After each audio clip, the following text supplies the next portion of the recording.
Welcome to UnJustified, where we always cover the truth, the facts, the good, the bad, the ugly, on an unbiased and sometimes very unpopular opinion. If you're not already a subscriber, go ahead and subscribe now and hit the notification bell, and that way you will receive all of our upcoming videos. Thank you so much for being here, and we do hope you enjoy today's video. So every state in the USA has their claims to fame that they're very proud of. Every state has also been the site of a major crime that's so unforgettable that it unfortunately will become intertwined with the history of the area.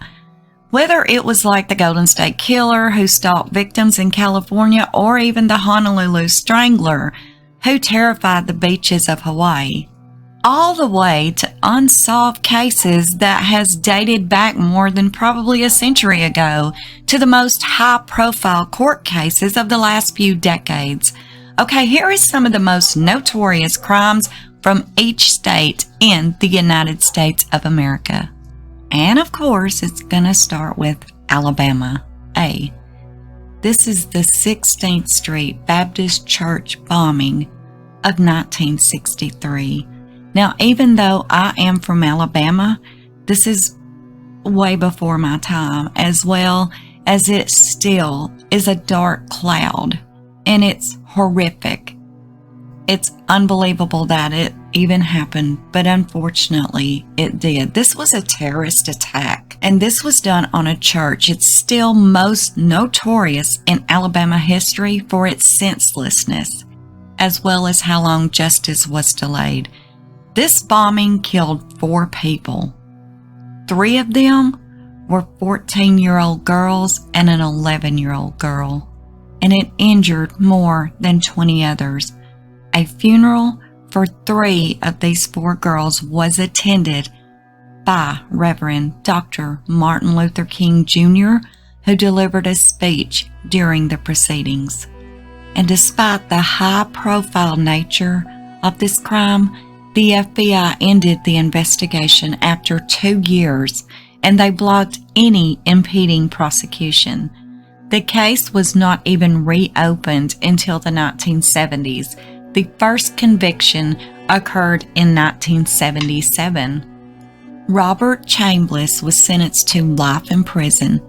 2 of the remaining 3 criminals, Thomas Blanton and Bobby Sherry, were not even convicted until the early 2000s, and the 4th suspect that participated, Herman Cash, he was never charged, and he died a free man. And next on the list is Alaska. Robert Hansen, he is also known as the Butcher Baker.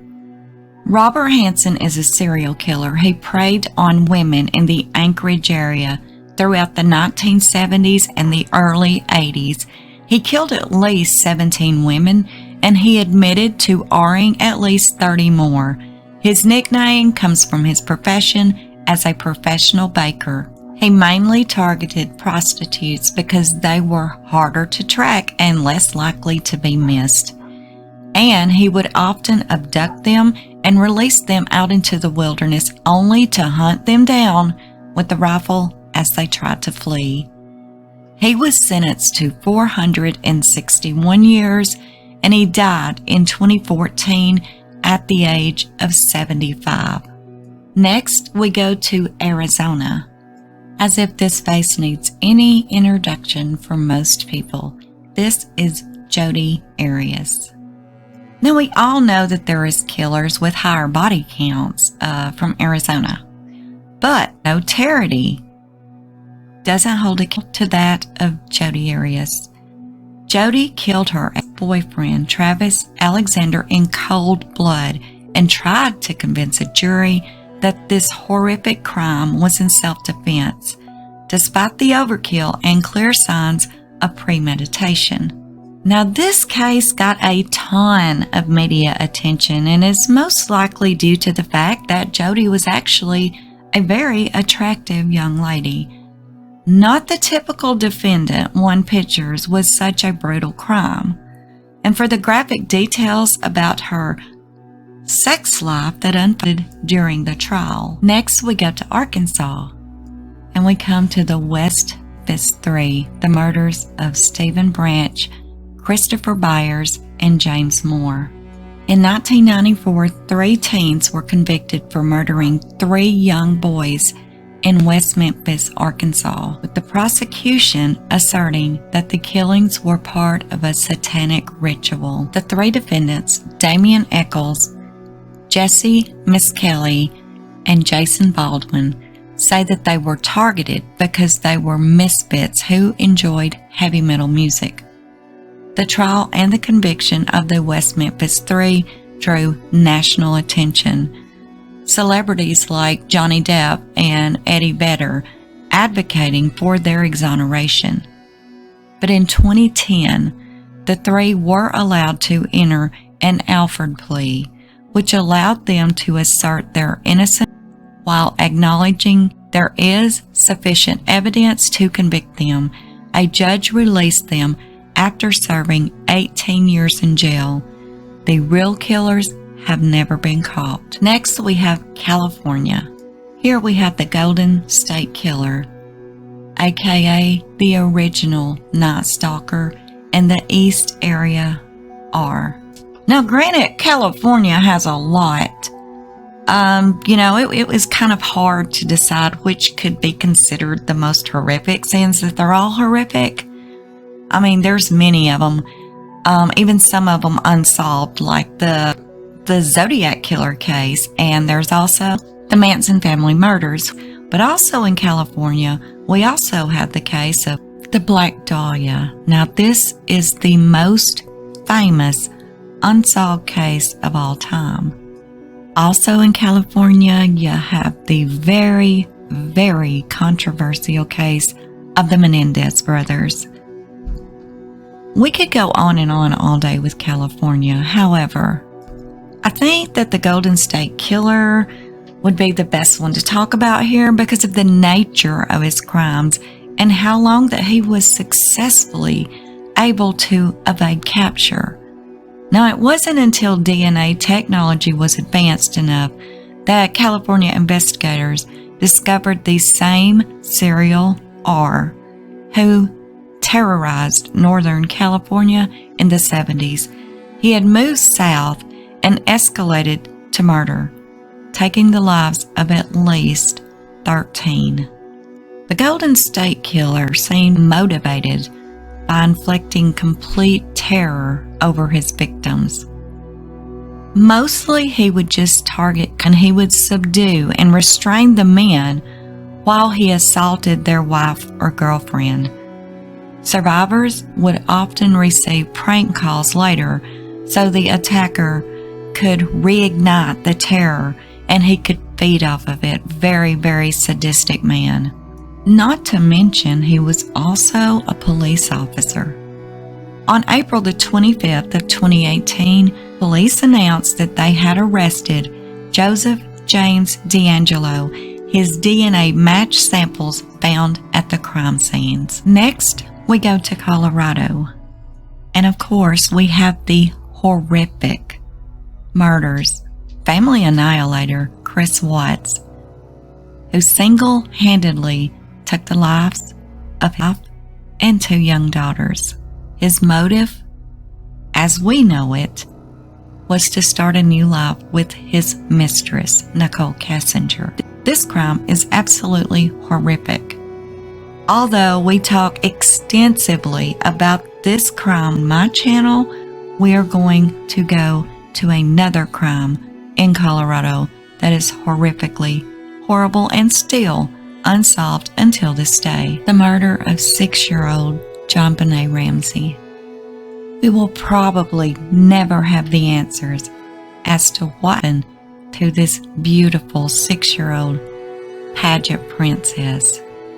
Though plenty of people really believe with all their heart that they are convinced that they have solved it or know what happened. But the very strange circumstances around the death of little John Benet have made it one of the most talked about child murders in history.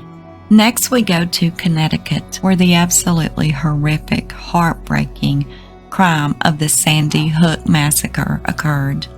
The Sandy Hook Elementary School shooting will likely remain the most notorious crime in Connecticut's history for all time. In 2012, 20-year-old Adam Lanza devastated the town of Newton, Connecticut, killing 27 in total. Lanza first murdered his own mother and then drove her car to the school. Some of the victims were children as young as 6. Lanza actually committed suicide when the first responders arrived. Next is Delaware, the chocolate candy murders. Now, Cordelia Bodkin is not only the most notorious killer in Delaware history, but the first to commit murder by mail. She first sent anonymous letters to Elizabeth Dunning about affairs she had with Elizabeth's husband. Then, she sent a box of chocolates along with a note that read, "With love to yourself and baby." Elizabeth shared these chocolates with her sister and some others on the porch one evening at her father's home, but 2 days later, Elizabeth and her 44-year-old sister Harriet died from arsenic poisoning. The 4 others who ate the poison candies lived. And next, we go to Florida. The murder of Kaylee Marie Anthony. This crime is so notorious. There was such a high-profile trial to this case. There's endless documentary specials, movies, and this case is technically still unsolved till today, legally. Now, even though Casey was acquitted of first-degree murder in 2008 of the death of her 2-year-old little girl Kaylee, the vast majority of the public, including myself, are convinced that Casey is the one that took her daughter's life. Casey did not even report that her daughter was missing for over a month. And we all believe that, yes, she is the responsible party of Kaylee's death. Next, we go to Georgia and the case of the Atlanta child murders. From 1979 to 1981, there was a string of murders of young black boys that terrorized Atlanta families. These slayings have been attributed to Wayne Williams. This was a talent scout and a record producer. However, Williams was never tried and convicted on any of the child murders, but rather in the deaths of 2 adult men. Investigators, including a famed FBI profiler, believe that the forensic and behavioral evidence points exactly straight to Wayne Williams as the killer of 11 young men in Atlanta. Also, there was very strong DNA evidence from hairs that was found on the body of an 11-year-old boy that linked to Williams and his family dog. Next is Hawaii and the crimes of the Honolulu Strangler. The most notorious crime of the Aloha State is the unsolved string of serial murders of women whose bodies were found in lagoons around Honolulu and neighboring islands from 1985 until 1986. All 5 of the victims were found bound, arred, and strangled, and as of yet, no one has been apprehended. Next, we go to Idaho, and this is the case of Joseph Edward Duncan III. In 2005, this convicted killer and child emmer killed 40-year-old Brenda Groen, her boyfriend Mark McKinney, and her 13-year-old son Slade, and then he kidnapped 2 other children, Dylan, who was 9 years old, and Shasta, who was 8 years old. After kidnapping Shasta and Dylan, Shasta actually turned up alive at a Denny's in Coeur d'Alene. Unfortunately, her little brother Dylan was found murdered days later. Shasta's testimony was instrumental in putting together what happened to her family and ensuring that Duncan did get a conviction. Later, James admitted to 3 other murders in California and Washington, though he was never convicted of 2 of those 3. James has since passed away in prison. Next, we go to Illinois. Now, Illinois is another one of those states where there is many pretty mainstream media crimes. I mean, there's several. The killer clown, John Wayne Gacy. Now, this complete total POS killed at least 33 young boys and men. They ranged in the ages of 15 to 21, and he buried these boys' bodies in the basement and the crawl space of his own home. At his execution, he was asked, did he have any final words for the spectators? He only had 3 words: kiss my ass. Our next stop, Indiana. Belle Gunness. Belle is the original Black Widow. She would post ads flirting with that were from Indiana and Illinois, and then she would murder them by poisoning, bludgeoning, and in a few cases, arson. She would collect their insurance money or whatever cash assets that she had convinced them to bring along from their own hometowns. Then, when they started catching to her, she killed her 3 children and staged her own death by decapitating an unidentified female victim. Then she convinced one of the hands that she had hired to keep up her farm, Ray Lampher, to set fire to the farm so it would obscure the identity of her remains. Belle actually killed anywhere from 25 to 40 victims, and she was never caught. Next, we go to Iowa, where we come to the crime, the Villisca Axe murders. In 1912, 8 people were murdered in the night. They were bludgeoned to death in their beds with the blunt end of an axe. The murder weapon was found beside a 4-pound slab of bacon. Reverend Lynn George Jacqueline Kelly fell under suspicion for the brutal murders when he boarded a train west the morning after the murders and then announced to his fellow travelers that an entire family back home was butchered in their beds. Only at this point, the bodies had not yet been discovered. Now, Reverend Kelly did confess, but then he recanted this confession at his trial. He was acquitted, and no one else has ever been tried since. And also, ironically, you can actually go to the murder house in Iowa today, and you can actually sleep in the room where these crimes took place. Next, we go to Kansas, and the case of Dennis Rader, also known as the BTK killer. And he really is at the top of the list of the most notorious serial killers in Kansas. He bound, tortured, and killed 10 people in the 70s and 80s. Bound, tortured, killed. Hence his name, the BTK killer.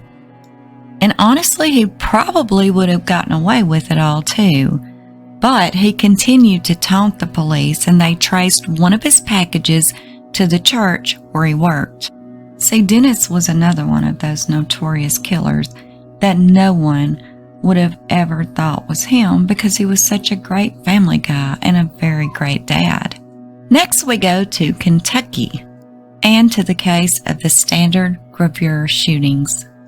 In 1989, Joseph Thomas Westbecker went to his former workplace, which was a printing factory. He had an AK-47, 2 handguns, a bayonet, and hundreds of rounds of ammunition. Now, the reason of his doing this is he had received a letter from his company shortly before he done this, and it announced that his disability payments would soon be suspended. Joseph killed 8 employees and he injured 12 more before he took his own life. This tragedy still till today remains the deadliest mass shooting in the history of Kentucky. Next, we go to Louisiana.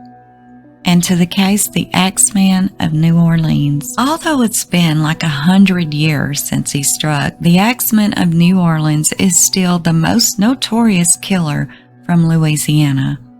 He killed 6 and injured 6 more over a period of 18 months, from May 1918 till October 1919. The Axeman's story owes its starting power to a letter of someone claiming to be the perpetrator sent to the newspapers on March the 13th, 2019, saying that he would kill again at 15 minutes past midnight on the night of March the 19th.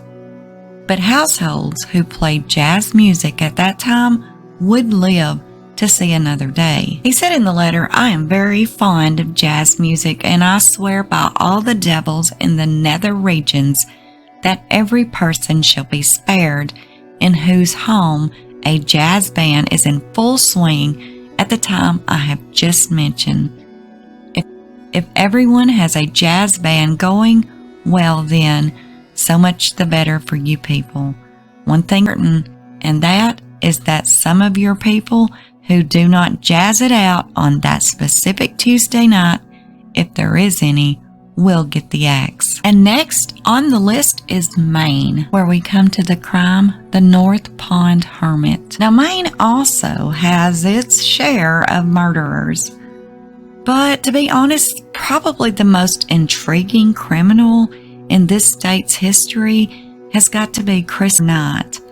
He invaded police for 27 years after he committed more than 1,000 burglaries of homes in the North Pond area. See, Christopher actually left home at only 20 years old. He didn't even tell anyone he was leaving. And he spent the next several decades just living off food that he found in houses and vacation cabins in the area. He was stealing propane and other supplies to help him survive in the wild. And he literally lived in the wilderness in the woods that entire time, even in the coldest months of the year. And that would be incredibly cold when we're talking about winter in Maine. It was actually a game warden that eventually captured the hermit in April of 2013.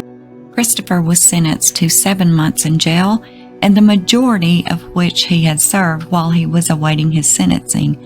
He also had to pay $2,000 in restitution, canceling, and he got 3 years of probation. And next on the list is Maryland, and to the murder of Hae Min Lee.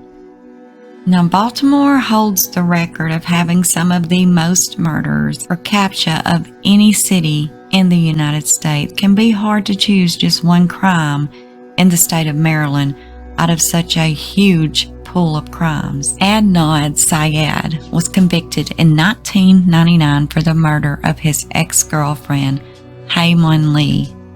Syed had listeners obsessed with the case and debilitating his guilt. Since his conviction, a lower court has granted Syed a new trial, a decision that has been tied up in appeals courts since, but he has been granted an appeal. Moving on into the state that everyone knows, that knows me, that I cannot pronounce is, as you see on your screen, and to the case of Whitey Bulger.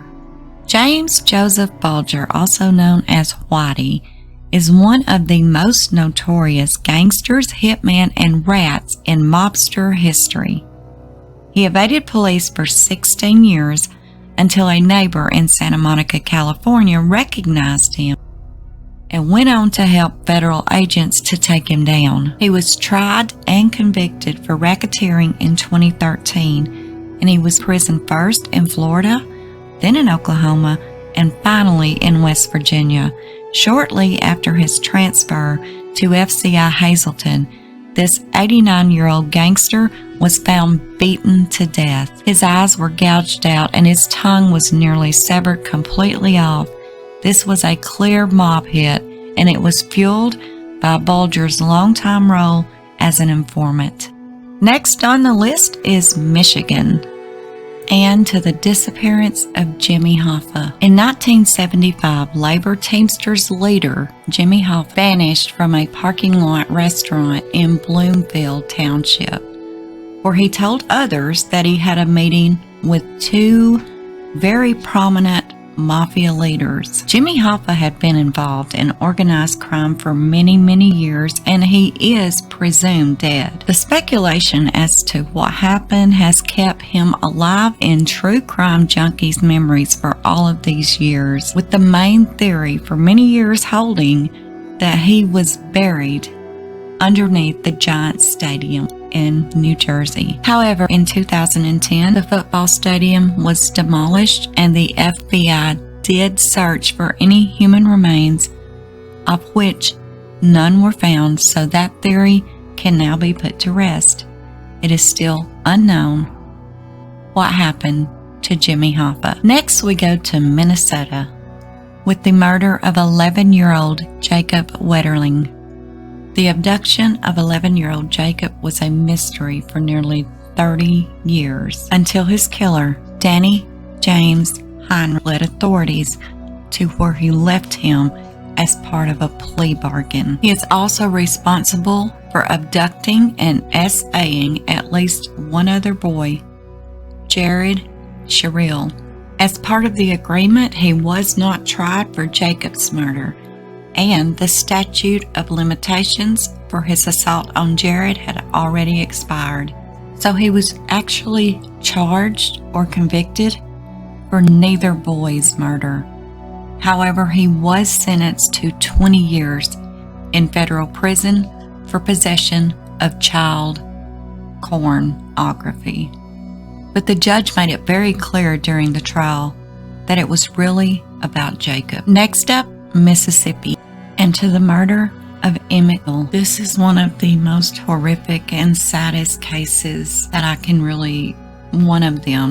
think of. Emmett Till was only 14 years old when he was accused of whistling in a flirting way to an adult white woman who worked as a grocery clerk. For the alleged offense of flirting with a white girl and asking her out on a date, Carolyn Bryant's husband, Roy Bryant, and his brother kidnapped Emmett from his great-uncle's house. They tortured, mutilated, and killed him in one of the most infamous lynchings of the Jim Crow era. Accounts of what this young boy did or said are very unclear, as Bryant's account changed every time she gave it. However, she did admit that nothing the boy ever did could justify what happened to him. Emmett Till would turn 81 years old this July. But a few years ago, the woman that caused this to happen to him admitted that she lied about the whole thing. And next we go to Missouri and the murder of Dee Dee Blanchard. In 2016, Gypsy Rose Blanchard and her boyfriend murdered her mother, Dee Dee Blanchard. Friends had actually thought that someone had kidnapped Gypsy, who was disabled and very ill to their knowledge. But eventually, it came out that she was in hiding after having her boyfriend kill her mother after she had endured years of abuse. Gypsy's mother, Dee Dee, had Munchausen by proxy and subjected Gypsy to physical, mental, and emotional abuse for her entire life. Gypsy is due to be released next year in 2023, while her boyfriend, Nick Godejohn, who is the one that actually took Dee Dee's life, was sentenced to life without the possibility of parole. Next, we go to Montana and the serial killer David Meerhofer. This Montana serial killer murdered 3 children and one 19-year-old woman between 1967 and 1974 in Gallatin County, Montana. And then 25-year-old David hanged himself in his cell only mere hours after confessing to all of the murders. Next, we end up at the state of Nebraska and the crimes of the spree killer Charles Starkweather. Nebraska's natural-born killer Charles Starkweather was 18 years old when he met his girlfriend, 14-year-old Carol Ann Fugate.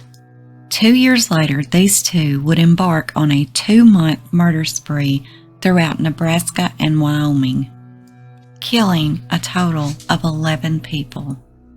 Carol claimed that she was held hostage and was a hostage of Charles. But Charles says that simply is not true, and he testified that she was a very willing accomplice.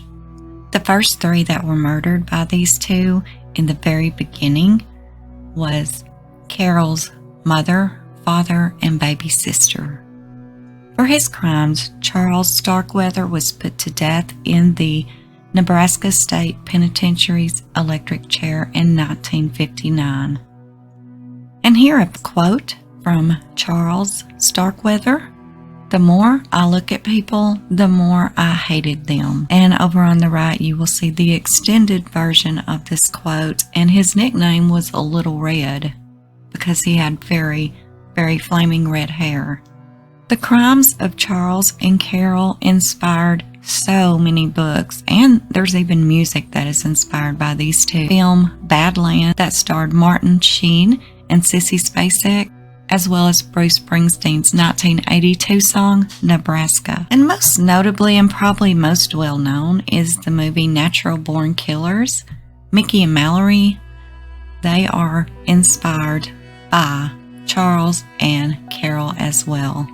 As far as their convictions, we know, as we just said, that Charles was given the death penalty, and he did die in the electric chair on June the 25th, 1989. However, Carol Fugate, she was also convicted of murder, and she was also sentenced to life in prison, but she actually was paroled in 1976. And this is Carol in 2020 with her husband now by the last name of Clair, C-L-A-I-R.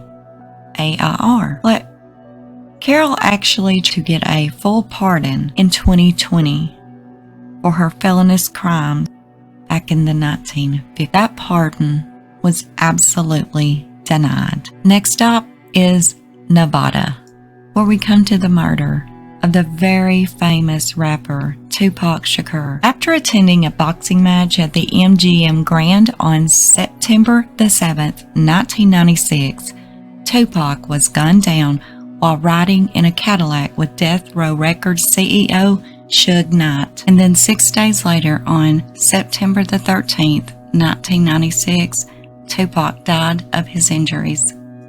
The murder of Tupac still remains unsolved as of today, though many people believe that Christopher Wallace, aka the Notorious B.I.G., was involved. 6 months later, Christopher Wallace, the Notorious B.I.G., was also killed in a second drive-by, and many people suspect that that drive-by was in retaliation to Tupac's death. Next is New Hampshire and the crimes of the Bear Brook murders. New Hampshire's most notorious crime is an unsolved serial murder case that involved 4 female victims, and they were killed between 1977 and 1985. The first 2 victims' remains, those of an adult woman and a young girl.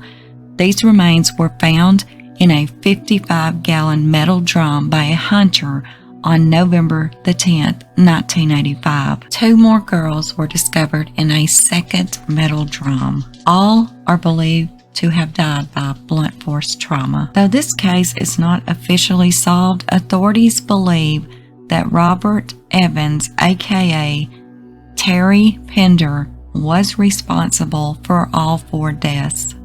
DNA helped to find out that he was actually the father of one of the unidentified victims, though the woman that she was found with was not even her mother. And next we have New Jersey.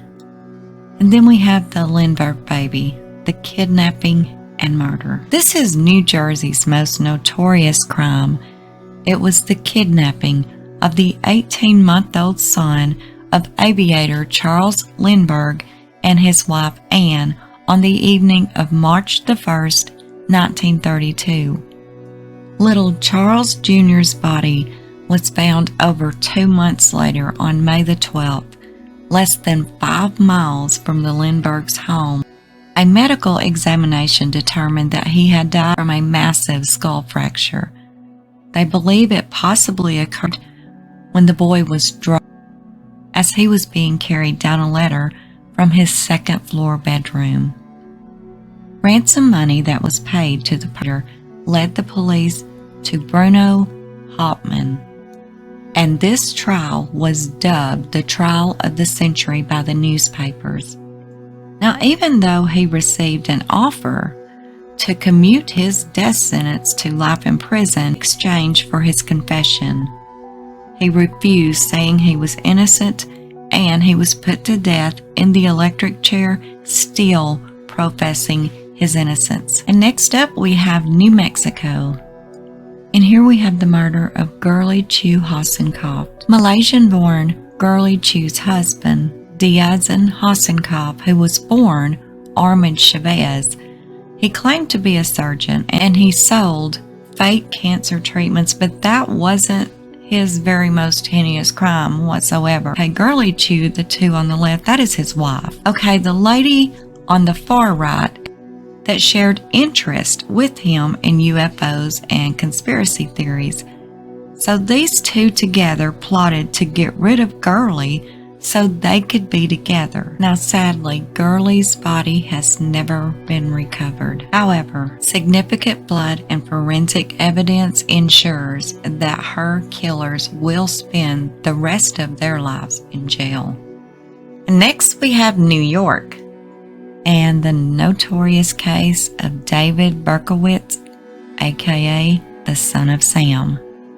The summer of 19 will forever be remembered as one of the most frightening times in New York's history. Most of the shootings were happening in Queens and in the Bronx.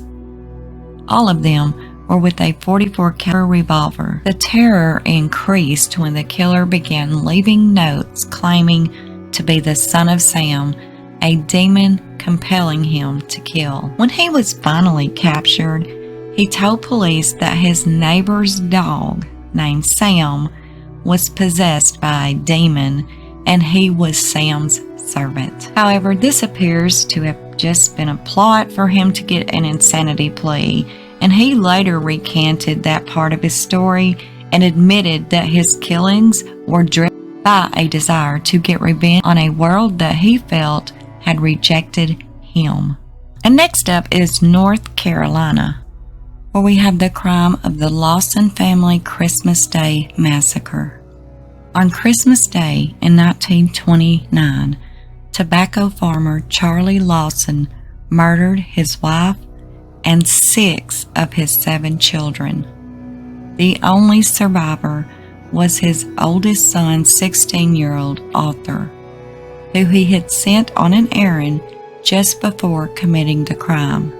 Not long after the family was annihilated, Lawson's brother Marion turned the murder house into a tourist attraction. Marie Lawson had baked a raisin cake for their Christmas dinner, and Marion actually displayed this cake on tour so the visitors could take raisins as souvenirs. The cake was eventually protected under glass. Absolutely no explanation or no motive was ever given for why this happened. The sole survivor of the Lawson family, Arthur, died in a car accident 16 years later at the age of 32. Next up, North Dakota and the Wolf family murders. This is yet another family annihilation crime with only one survivor. Jacob Wolf and his family, plus a son of a neighbor who did chores for the family, were found dead on their Turtle Lake farm in 1920. The youngest of the family was an 8-month-old baby girl. She was in her crib and alive, but the rest of the family were found dead, either shot to death or bludgeoned with a hatchet. It was later determined that their neighbor, named Henry Layer, had killed the family. It was all because of an argument over an attack by their family dog to one of the neighbor's cows. When he was asked why he left baby Emma alive, his answer was, "The reason I did not kill the baby, I believe, is because I did not go into the room in which the baby lay." Next, we go to Ohio and the case of the Ariel Castro kidnappings. Ariel Castro kidnapped 3 women between 2002 and 2004. Their names were Amanda Berry, Gina DeJesus, and Michelle Knight. He kept these women in his Cleveland home until May the 6th, 2013. And that is the day that Amanda Berry, as you see here in the white shirt, and this is actually the day that she was able to escape his horror house, and she went straight to a neighbor and called police. She had been missing for over a decade. Neighbor Charles Ramsey was actually the one that was able to kick the front door open and know that there was more inside, including Amanda Berry's young daughter that she had birthed, Father Ariel Castro. These women were only children when he kidnapped them. They were subjected to a decade and more of unspeakable abuse and horror. Castro died by suicide in prison on September the 3rd, 2013. This was only 1 month after he was sentenced to life. The house that served as his victim prison has since been demolished. Next up, Oklahoma, and we have the case of the Oklahoma Girl Scout murders. Oklahoma's most disturbing crime in the history of the state is the murder of 3 Girl Scouts who were at Camp Scott in 1977. These little girls were all between the ages of 8 and 10 years old. They had been arred and murdered. Their bodies were found on a trail that was leading to the campground showers. Authorities arrested an escaped convict, Gene Leroy Hart, but he was acquitted. But the local sheriffs were convinced that they did have the right man, and Hart actually died in prison in 1979. He was serving a sentence at that time for an unrelated kidnapping and R charges. And then we go to Oregon and the case of D.B. Cooper. In the early 1970s, airline hijackings were very rampant. But one incident in particular stands out rest, and that is the case of D.B., also known as Dan Cooper. He parachuted out of a plane with $200,000 in ransom money somewhere between Seattle and Portland, and he was never seen again, though very few remains were found of D.B. Cooper, and authorities doubt that he survived this very risky jump. Cooper has been a source of endless intrigue and speculation ever since, with a long string of possible suspects.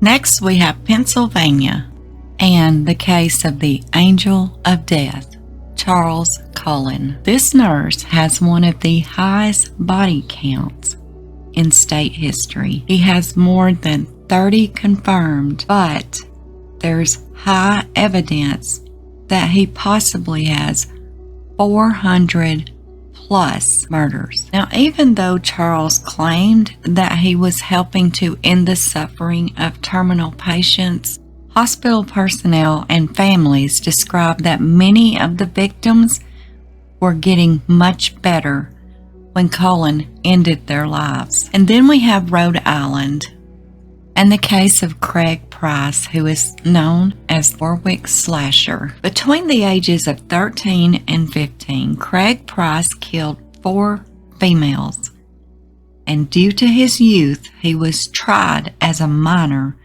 which would have made him eligible for release at the age of 21 and with a sealed conviction. However, because of numerous assaults and even stabbing of other inmates, his sentence continues to lengthen. He was scheduled for release in 2020, but an attempted murder on another inmate delayed that release as well. Now we come to South Carolina and the case of child killer Susan Smith. Susan Smith is the child murderer who claimed that a black man had carjacked her at gunpoint and drove off with her two sons still in the car in 1994. But later she confessed to letting the car roll into the lake with 14-month-old Alex and 3-year-old Michael still inside, strapped in their car seats. Susan will be going up for parole on November the 4th, 2024, after she has served a minimum of 30 years. Next, South Dakota, and to the case of Robert Leroy Anderson, also known as the duct tape killer. Robert was convicted of kidnapping and killing Larissa Dominski of Sioux Falls in 1994 and Piper Strail of rural Minnesota in 1996. There was a third potential victim, Amy Anderson. She was able to escape before she could meet a similar fate. He was sentenced to death by lethal injection in 1999, but he took his own life on death row in 2003. Police believe he was a serial killer who would have taken more victims had he not have been captured. Next, the state of Tennessee and the crime of the assassination of Dr. Martin Luther King. Martin Luther King Jr. was assassinated on April the 4th, 1968 by James Earl Ray at the Lorraine Hotel. This was a place that he frequented many times while he was performing as the civil rights leader. The assassination led to race riots in several U.S. cities. James Earl Ray hinted at a conspiracy, and he tried to withdraw his guilty plea, but he did spend the rest of his life in prison for this murder. Next up is Texas, and the case of Dean Corll, also known as the Candyman. Dean Corll is also known as the Candyman and even the Pied Piper. Dean arred and murdered at least 28 male victims. He also enlisted 2 teenage boys to be his accomplices. And Elmer Wayne Henley Jr. is the one that shot Corll to death in the midst of the torture of 2 victims, Tim Curley and Rhonda Williams. Henley and the other accomplice, David Owen Brooks, are currently serving life sentences. Next up, Utah, and the kidnapping of Elizabeth Smart. Elizabeth Smart was abducted from her home in Salt Lake City, Utah, at the age of 14, and she was held captive for 9 months by Brian David Mitchell and his wife, Wanda Barzee. Elizabeth testified against both of her captors in court, detailing the daily awe and abuse and threats upon her life and family that kept her from fleeing from them. Her story of survival and her continuing to advocate for survivors has inspired millions of Americans. Next is Vermont and the East Middlebury murders. Vermont's most notorious crime is also one of the oldest cold cases. 3 bodies presumed to be a mother and her 2 children were dumped on the roadside 5 miles from downtown Middlebury. They were never identified, nor was their killer. But the true crime sleuths in this state are still trying to solve this mystery. Next we go to Virginia and to the crime of the Virginia Tech massacre. On April the 16th, 2007, a Virginia Tech student named Sung Hoo Cho. He shot 49 people on campus with 2 semi-automatic pistols. 32 were fatal and another 17 was critically wounded. It remains the deadliest school crime in history and by far the deadliest massacre in modern Virginia history. Next up, Washington and the crimes of Ted Bundy. Now, many states could actually claim Ted Bundy as their most notorious killer, but let's be honest, he belongs to Washington because of the terror that he inflicted upon the college students there for 2 years and claiming the lives of at least 11 women in Washington before he moved on to Colorado, Utah, and Florida.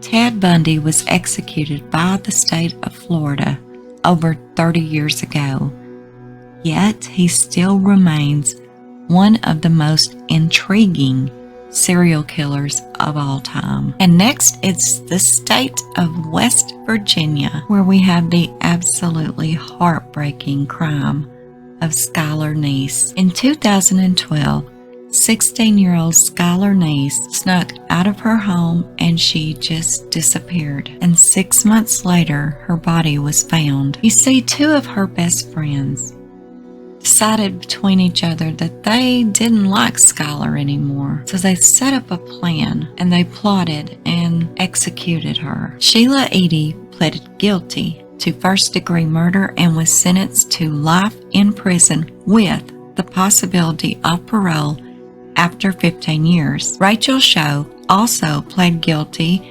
and received a sentence of 30 years in prison, and she will be eligible for parole after only 10 years. So that puts her going up for eligibility of parole this year. Next, we go to the state of Wisconsin and the crimes of Jeffrey Dahmer.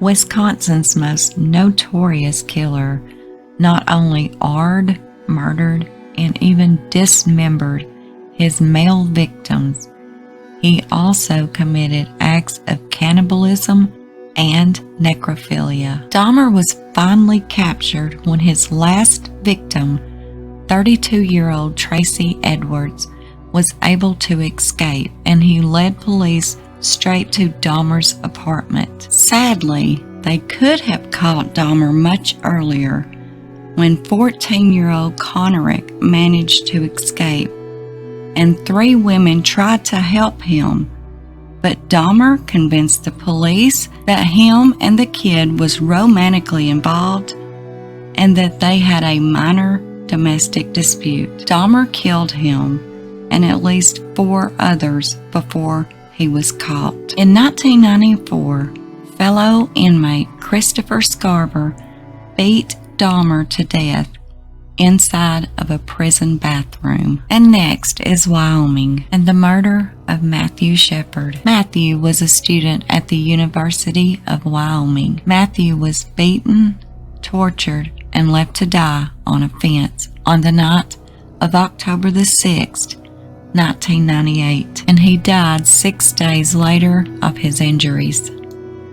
Matthew was attacked by Aaron McKinney and Russell Henderson, and he was also robbed, and their girlfriends testified that the killers pretended to be gay to lure Matthew into a false sense of security. McKinney's lawyer later tried to mount a defense that gay panic caused his client to lash out at Matthew, but the judge rejected this defense. Matthew's legacy lives on through his parents.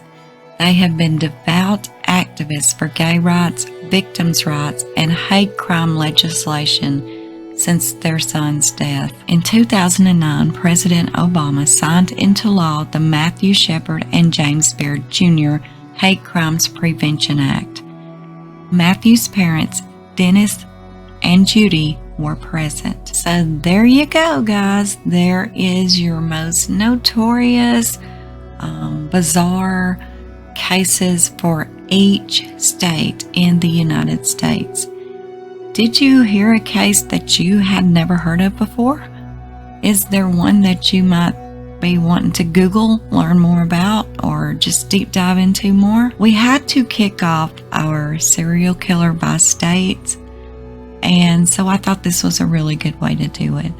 Just kind of put the very most notorious and prolific and bizarre cases of each state into one video, and then in the playlist we are going to start a series, and we're going to be doing the most prolific murders and serial killers per state. Okay guys, thank you all so much for listening, and until next time, this is Unjustified. Thank you so much for watching, and do not forget to subscribe, like, share, and leave us a comment below on your thoughts of this video. And until next time, this is Unjustified.